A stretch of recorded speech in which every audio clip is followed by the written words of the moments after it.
In terms of urban planning, what do you think the Pakistan government can do to reduce the impact of climate change? Yeah, I think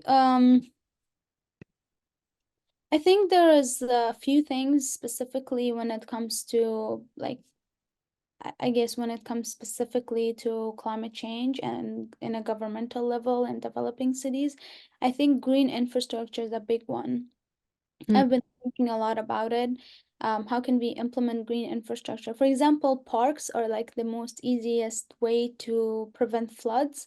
And like if you have, especially if it's grass, and like if you have more parks, then when there's like a storm, you can it gets absorbed. And like also artificial reservoirs are a big one in yeah. helping like specifically in helping the getting the excess water when there's a when there's a storm or a rainstorm or a snowstorm to get it to that man-made reservoir. And then you could also use that water for, you could build a dam and use it for electricity. That's been something that, ways that we could do it. And as well as like more tree canopy. That's like a big one. I think a lot of developing countries also face this problem where they don't have a lot of tree canopy, or they are they're in deserts or in mountains. So like Afghanistan, very mountainous, and so is Pakistan.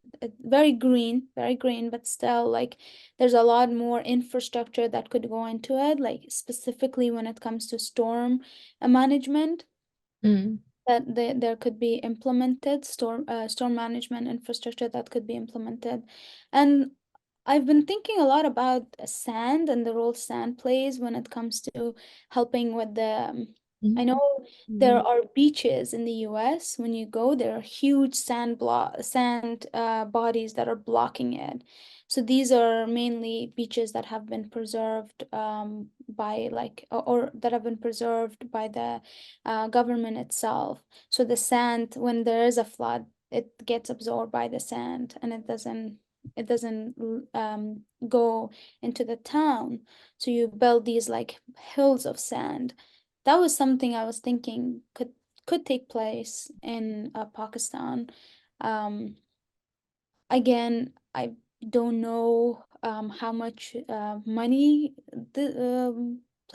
plays a big role when it comes to these things. A lot of time the research has been done. People know what to do. They just don't have enough money to invest in this kind of infrastructure. Or a lot of time the people are not um, educated enough to accept these kind of infrastructure in their places in their homes. So you have to really the government needs to really build like a trust system with their people so the people can trust them and be like, yes, you can come in and you can build this infrastructure. Usually the government comes in, starts a project, and then they leave. I mean, this is in case in most in other places. I don't know specifically in Pakistan, but these are a few things that could definitely help when it comes to climate change and specifically floods, because that's something that have been Pakistan have been affected by more. yeah. Mm-hmm. Yeah, there have been like a lot of floods in recent decades.